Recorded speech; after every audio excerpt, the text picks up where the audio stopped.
سلام يا قوم. كحيلان تاكر كارلسون حاليا قاعد يخوض معركة ضد اللوبي الأزرق في أمريكا. أهم ما في أداء تاكر أنه قاعد يخوض معركته تحت شعار أمريكا أولا، مو غزة أولا، وهذا مؤثر جدا في الفترة الحالية.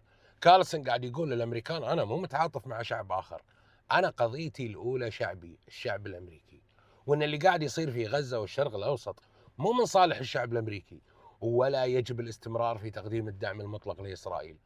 وهذا الخطاب أخطر على اللوبي الأزرق مليون مرة من خطابات بيرني ساندرز الأممية اليسارية الحالمة عديمة التأثير.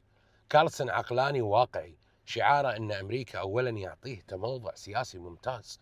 كارلسون استطاع ضم جزء كبير من جمهور تشارلي كيرك، وهذا كله يحدث وإحنا في سنة انتخابات التجديد النصفي، توقيت حساس للغاية يعطي لخطاب كارلسون أهمية أكثر.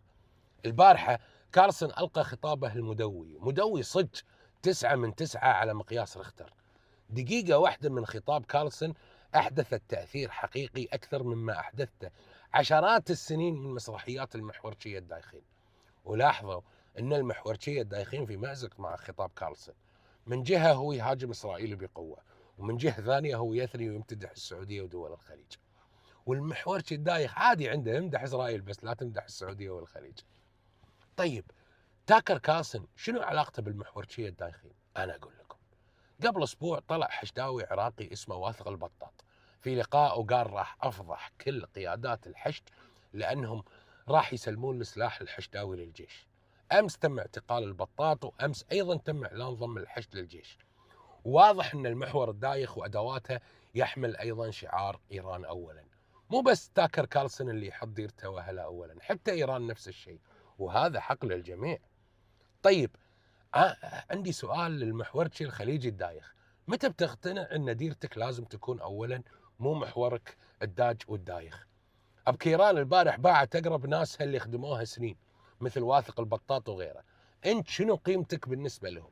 خيشه بصل؟ والله يمكن اقل بعد. ابك تعال تحت رايه العز وعز نفسك، حنا هلك، حنا ذراك وسندك. انت ما تعبت مره رايه نصر الله ومره رايه اردوغان، والحين طايح تحت رايه هذا الفنزويلي.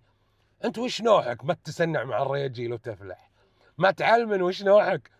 المهم، اهم ما في قصه تاكر بالنسبه لنا كخليجيين، خل بلادك اولا، وان هالشعار ما يتعارض مع القيم الشخصيه للانسان، ولا يمنعك ايضا من اتخاذ المواقف الانسانيه تجاه الاخرين، لكن بوعي وعقلانيه. ولو سالت اي محورشي دايخ منو اكبر اعدائكم، راح يقول لك اثنين: الوعي والعقلانيه. سلام.